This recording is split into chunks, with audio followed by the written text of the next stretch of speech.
안녕하세요. 최인지원입니다.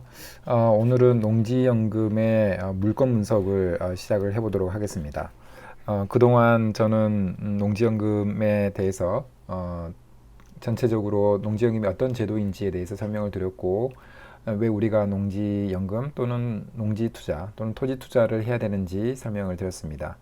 이번 시간부터는 세부적으로 이 물건에 대해서 한번 분석을 해보는 시간을 갖도록 하고, 실질적으로 우리가 어떻게 분석을 해 나가야 되는지 함께 배워보도록 하겠습니다. 우선 제가 먼저 말씀드리고 싶은 거는 농지연금으로 매월 600만 원을 수령을 하고 토지 투자로 경제적인 자유를 얻는 방법의 핵심적인 내용을 먼저 서두에 말씀을 드리고 본론으로 들어가 볼까 합니다. 우리가 왜 농지 투자를 해야 되느냐 또는 농지연금에 대해서 알고 있어야 되느냐 하는 부분은 이 사실에 대한 믿음부터 시작을 한다고 생각합니다. 우선 농지는 가장 싼 토지이고 매년 물가 상승률만큼은 오른다. 이 신뢰에서부터 시작을 한다고 생각합니다. 따라서 농지는 기본적으로 싼 토지이고 기본적으로 물가 상승률만큼은 오르기 때문에 하락하지 않을 가능성이 크다는 생각이 있고요. 그리고 우리가 개발 호재가 가득한 이 지역 중심으로 농지를 선택을 한다면 농지의 가격은 급등할 가능성도 있다. 항상 그 개발 호재의 잠재력이 내포되어 있다라고 보시면 될 것 같습니다. 그 다음에 중요한 게 반값으로 농지를 매입을 하는 겁니다. 반값으로 매입을 하는 순간 어떤 가격에 대한 리스크 또는 손해에 대한 리스크는 없어지고 수익률은 급등한다는 것을 확인할 알 수 있을 것 같고요. 그 다음에 또 한 가지는 토지 담보 대출을 받아서 보유수의 이자 부담을 없앤다는 건데, 이거는 정상적인 감정가로 토지 담보 대출을 받는다는 겁니다. 일반적으로 감정가의 70에서 80%까지 대출을 받을 수 있는데, 이런 식으로 대출을 받아서 받는 순간 자기 자본은 없어지고 향후 이 토지를 보유하는 데 있어서 자본이 들지 않는 이런 장점도 있습니다. 즉 무자본 투자가 가능하다는 장점이 있는 거고요. 그리고 이렇게 보유수의 이자 부담을 없앤다면은 60세까지 우리가 연금을 받을 수 있는 시점인 60세까지 보유를 합니다. 매년 5% 수준의 복리 효과를 기본적으로 가지고 있다고 보기 때문에 가격은 계속해서 복리로 오르는 장점을 누릴 수가 있는 거고요. 그 다음에 60세 이전에 높은 가격에 팔 수 있으면 그냥 팔면 됩니다. 그 대신에 우리는 농지연금용 토지는 반값으로 지속적으로 매입을 해서 농지연금에 던지면 되는 겁니다. 그리고 60세에 농지연금을 받습니다. 전후 후박형으로 앞 기간 안에 많이 받아서 또 다른 투자를 할 수 있는 여유를 만드는 게 좋을 것 같습니다. 그 다음에 농지연금을 받는 기간에 또다시 그 농지의 가격이 급등하면 연금을 해지하고 높은 금액이 팔고 나서 농지연금용 다른 토지를 이용해서 연금으로 활용을 하면 될 것 같습니다. 이런 전체적인 내용을 통해서 우리는 노후 대비와 함께 경제적인 자유를 얻을 수 있다고 생각을 합니다. 그런데 우리가 여기서 준비를 해야 되는 것들이 있는데 이 부분을 저와 함께 준비를 해 나가면 될 것 같습니다. 저희 어떤 블로그에서도 굉장히 많은 정보를 담고 있으니 설명란에 나와 있는 블로그를 참고하시면 구체적으로 어떤 부분을 준비를 해 나가야 되는지 알 수 있을 것으로 생각합니다. 기본적으로 기초 지식은 있어야 됩니다. 농지연금 또는 토지의 기초 지식은 있어야 되고, 우리가 반값으로 농지를 매입을 해야 되기 때문에 토지 경매의 기본적인 내용이라든가 용어 또는 물건 분석 방법에 대해서도 익혀야 되고요. 그 다음에 농지연금을 받기 위해서는 농업인이라는 자격이 필요한데, 이 처음부터 농지를 매입을 통해서 진행을 하게 되면은 부담이 될 수 있기 때문에 온비도 공매를 통해서 나라의 그 임대 농지를 활용을 해서 농업인이 되어야 되는 거고, 이 농업인이 되는 방법 역시도 일반 직장인이 손쉽게 할 수 있는 저만의 노하우가 있기 때문에 이 방법을 따라서 진행하시면 여러분들도 농업인이 될 수가 있습니다. 그리고 또 한 가지는 어떤 지역의 농지를 매입을 하는 게 좋느냐 하는 관점에서 개발 호재에 대한 지역 분석도 함께 해 나가야 된다고 생각합니다. 저는 국토종합개발계획이라든가 철도망 계획 또는 일자리에 대한 분석, 산업단지, 인구의 유입 이런 관점에서 분석을 해 나갈 거고 여러분들께 함께 공유를 드리도록 하겠습니다. 그래서 저는 처음부터 말씀드렸던 것처럼 체계적으로 기초 지식을 쌓고 저만의 어떤 노하우나 실행 단계를 명확히 제시를 해서 블로그와 함께 여러분들께 전달을 해드리고 있습니다. 그래서 저와 함께 하신다면 여러분들도 농지연금으로 노후 준비를 탄탄하게 할 수 있고 토지 투자로 경제적인 자유를 분명 이룰 수 있다고 생각합니다. 오늘은 물건 분석 시간인데 제가 가져온 게 이미 입찰은 끝난 물건이긴 한데 제가 임장까지 다녀온 물건입니다. 충북 증평군 도안면에 있는 농지이고 온비드 공매, 그러니까 공매로 나온 물건입니다. 그래서 감정평가 금액은 8,400만 원 정도 되는데 현재 그때 당시에 최저 입찰가가 4,200만 원 수준으로 50%까지 떨어진 농지입니다.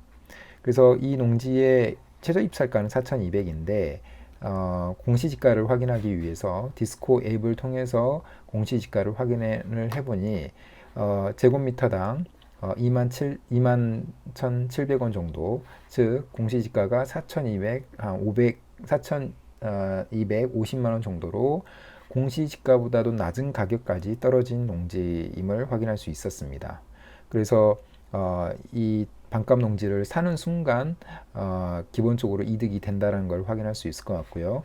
이 개별 공시지가의 추이를 보면은 2000년대 초반에 약 한 6,000원 또는 7,000원 정도 되는 가격이 지금 20년이 지난 시점에서는 2만 1,000원, 2만 1,000원까지 올라간 점을 확인할 수 있습니다. 그래서 우리가 농지는 지속적으로 가격이 큰 폭은 아니지만 지속적으로 상향한다는 점을 알 수가 있을 것 같고요. 그리고 디스코 앱을 통해서 추가적인 토지에 대해서 정보를 확인할 수 있는데 우선 용도 지역은 농림 지역이고요. 그래서 농업인만이 이 농지를 매입을 할 수 있습니다. 그래서 우리가 농업인이 되어야 하는 이유가 바로 이런 곳에 있는 겁니다. 아무 문제가 없는 농지가 농업인만이 매입할 수 있는 이 자격 조건이 있기 때문에 반가까지 떨어질 수 있다는 거고요. 그 다음에 소유 구분도 공인수가 없기 때문에 특별히 문제가 있는 지분의 농지라든가 이런 부분도 없습니다. 그리고 작은 폭이지만 도로도 접해 있다는 거고요. 맹지가 아니라는 점입니다. 그리고 이 지도를 보시면 아시겠지만 이 지역에 여기에 속하는 농지인데 계획관리 지역에 지금 이런 황토색으로 보이는 부분이 계획관리 지역인데 이 지역과 거의 인접해 있다라는 점을 확인할 수 있고 이 큰 도로에도 거의 인접해 있다. 이 점도 확인할 수 있습니다. 그리고 이 보라색 또는 파란색으로 표시된 부분이 일반 공업지역이고 제가 임장을 가봤을 때 여러 업체들의 그 창고 등이 굉장히 많았습니다. 그래서 이 공업지역이기 때문에 이 지역, 이 농지는 앞으로 발전 가능성이 굉장히 크다라고 저는 판단을 했고요. 이런 지역의 농지가 지금 반값으로 떨어졌는데 이 지역의 농지는 앞으로 어떻게 될 걸로 생각이 되나요? 저는 개발 호재가 가득한 증평군이라는 점도 있고 이 지역 자체가 공업지역과 계획관리 지역과 인접해 있다는 이 장점도 있기 때문에 분명 머지않아서 뭔가 토지의 변화가 있을 걸로 생각이 듭니다. 다음 시간에 이 토지 시뮬레이션에 대해서는 자세하게 좀 설명을 드리도록 하겠는데 일단 기본적으로 핵심적인 내용만 먼저 말씀을 드리면 아까 감정가가 8,400인 토지가 시간이 지남에 따라서 그 가격이 변화가 그 복리 효과로 올라가기 때문에 굉장히 큰 폭으로 올라가는 점을 확인할 수 있습니다. 그래서 그리고 50%의 낙찰 50%로 우리가 낙찰을 받았다고 가정을 한다면 자기 자본은 낙찰가에서 대출액을 뺀 대출액은 낙찰가의 80%라고 가정을 했고요. 840만 원 정도인데 우리가 이 정상적인 감정가의 70%로 담보대출을 받을 수가 있습니다. 이거는 소유권 이전 이후에 약 은행마다 다르긴 하지만 6개월에서 1년 이후면 대출이 가능한데 70%까지 담보대출을 받을 수 있기 때문에 대출을 받는 순간 5,800만 원, 약 5,900만 원이 대출을 받을 수 있습니다. 그렇게 되면은 우리가 자기 저금은 이 순간 들지 않는 게 되는 거고요. 연 이자를 계산을 했을 때 추가 대출액의 3%라고 우리가 가정을 했을 때는 170만 원 정도이고, 따라서 우리가 여기서 이야기해 볼 수 있는 거는 추가 대출로 이 농지를 자기 자본 없이 보유 가능할 수 있는 연수가 33년이 되는 겁니다. 그러나 이 농지의 가격은 앞으로도 계속해서 올라갈 거기 때문에 올라간 금액에서 추가 대출을 또다시 받을 수 있기 때문에 사실은 보유 기간은 보유 시의 부담은 거의 제로이지 않을까라는 생각이 듭니다. 그리고 그다음에 아까 말씀드린 대로 연 3%의 가격은 2.8억 정도가 올라가게 되고 이자는 3,300만 원 정도입니다. 그래서 여기서 드리고 싶은 말씀은 항상 이 복리 개념인 이 농지의 가격이 단리 개념인 이 이자의 총액보다 항상 높다라는 점입니다. 그래서 우리가 이런 농지가 지금 이 농지는 8,400만 원이긴 하지만 이런 농지가 5개가 있다 또는 10개가 있다라고 했을 때는